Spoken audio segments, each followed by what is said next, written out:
There is one great way to think about how to use AI in the classroom with your students, and that's what I'm going to talk about in this video. One simple change of mindset to get your students using excellent AI activities that really help them learn. It's a change that's not going to mean an entire change of the way you teach. It won't mean overhauling all your resources that you've built up over the years. It's just a simple change of the way you do things that's going to have a massive, dramatic impact. Watch on to find out more.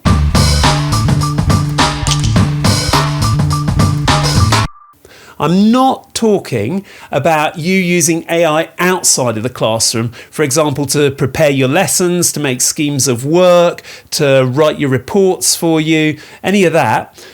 I have talked about some of those things in other places, but here I'm going to be talking about using AI within the classroom to get the students learning better. I'm really trying to get this message out to teachers because I've been talking to a lot of teachers in schools recently about AI, and there's a huge amount of confusion. There's advice coming from leaders, there's advice coming from the government. AI, what am I supposed to do? It can be quite a headache. What I'm about to tell you is incredibly simple.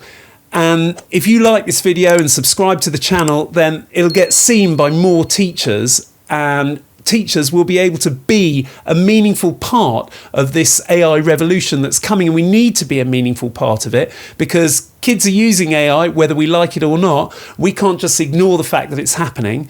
So watch the video, like the video, pass it on to other people, and we can take part in this change and make it a positive change for our schools.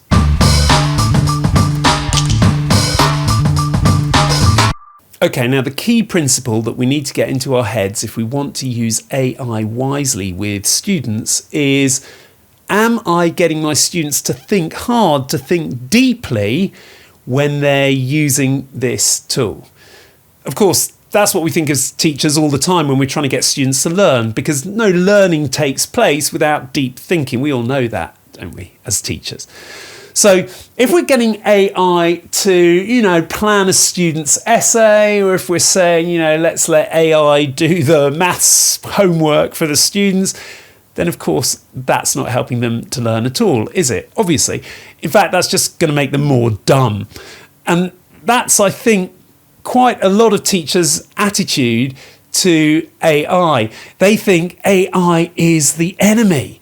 Actually, I heard that from a teacher in a London state school, a leader in a London state school. She said to me recently, Robin, most of my teachers think AI is the enemy. I'm not surprised, because the experience of most teachers of AI is probably predominantly of their students using it to partially or fully do homework for them, using it to cheat, in other words. And if that had been my experience of AI, I'd probably be thinking, I'm trying to mark my students' work, and has the student written this? Has the AI written this?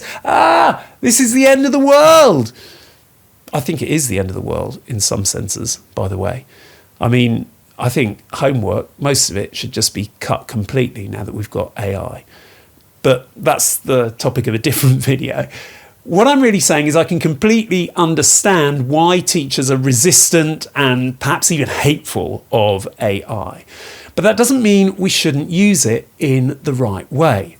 And the right way, to go back to what I was saying a couple of minutes ago, is to use it to make sure that students are thinking hard, are thinking deeply, and are really learning.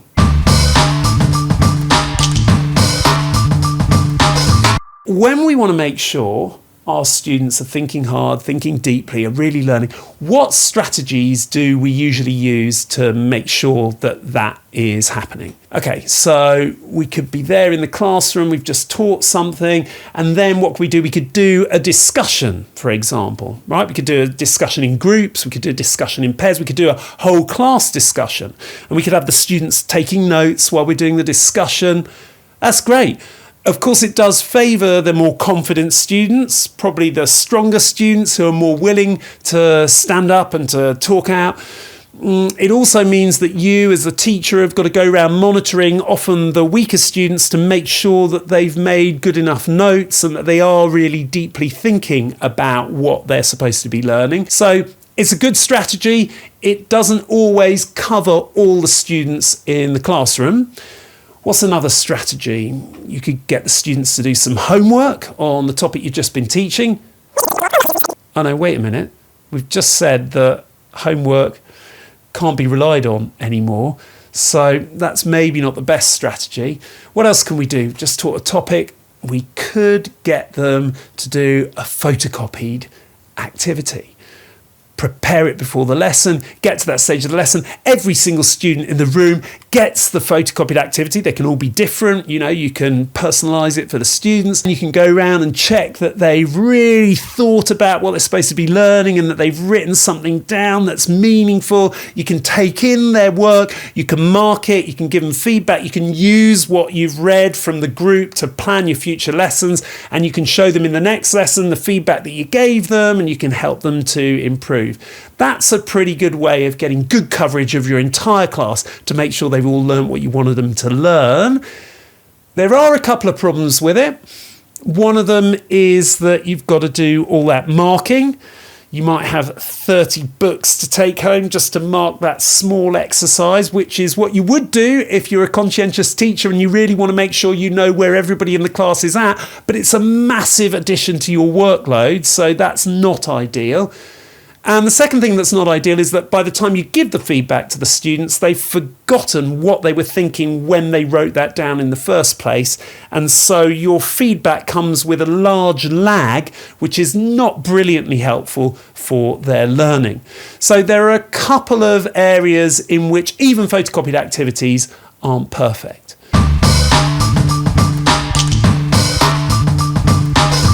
This is where I'm going to tell you how to use AI in your classroom in a really great way. And it is this. It's very, very simple.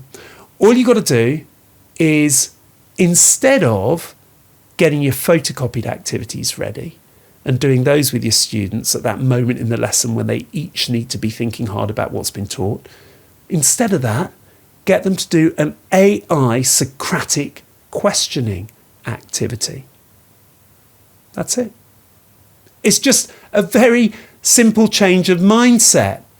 Don't think, I'll test the students on that topic and make sure they've learned it by doing a photocopied activity. Instead, think, I'll test the students on what they've learned by getting them to do an AI Socratic questioning activity. Out with the photocopies. In with the AI practice activity. Yes, miss. Now, if you don't know what a Socratic questioning activity is or looks like with an AI, then I've made another video about that. You can watch that here. Basically, it's where you get the AI to ask students deep questions, to probe them to think further without giving them the answers, without doing the thinking for them. That's what gets the students to learn more deeply. It's actually been proved in a bunch of scientific experiments that have been carried out in different areas of the world. In Ghana, in the USA, it really does have a massive impact on student learning. And if you don't believe that, you just need to go into your classroom and try it. But don't try it just once. Try it again and again and again. Make it a part of your regular teaching practice. Out with the photocopier, in with the AI Socratic questioning activities, and you will see these massive improvements. Get yourself into that habit, get your students into that habit too, and you will be leading the positive change in AI in your school.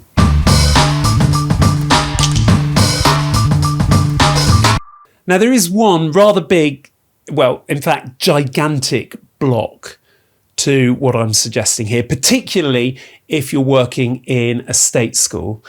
And that is that if you want to do an AI activity in your lesson, you need devices. And if you're in a state school, then probably what that means is that you're going to have to book out the Chromebooks in advance of the lesson. So you're going to have to plan for it very carefully. And then during the lesson, you're going to have to go and get the Chromebooks. And then you're going to be like dealing with the faff of getting them all out. And then, sir, this one's broken. Miss, This one's out of battery. You work with you. I can't all do it individually. Sir, this one's broken. Right, let me see. Hang on. Mine won't turn on either. Okay, one at a time, please. This one's out of batteries. Right, plug it in. Lead's in the tray. I'll bring the charger around. Sir, mine's still not doing anything. Nightmare, faff. And then, of course, you've got to put them all back at the end again. And so I can definitely see that if you're a state school teacher and you're watching this video and you're thinking, well, that's just not going to work for me, I can totally understand that. And you're probably thinking, I'm just going to stick to pen and paper, tried and tested, photocopyable activities, just do that. If you're in a private school, particularly a private school where students are expected to have a device in their bag all day, then this should be super easy to implement. You're just going to be like, let's do an AI Socratic questioning activity right now. Get your devices out, kids. Off we go. Right, let's get out our laptops to do an AI activity. Awesome! But just hold on a minute, state school teachers. That's not fair, is it? That's not going to help the equitable access to great AI among all children in society. It's actually going to mean things get worse, because those privileged kids in private schools, not only do they get to use their devices whenever they want, but they're also going to be shown how to use AI to make them more intelligent as well. Because this kind of activity that I'm suggesting you do with your students is not only going to help them to learn the topic you were trying to teach them better, but it's also going to model to them exactly how they should be using AI to get more intelligent. They shouldn't be using it to do their homework for them. They should be using it to help them think deeply by asking them questions. So if your students are regularly using AI in the way that you're showing them how to in the classroom, you're doing them a massive favour for the future.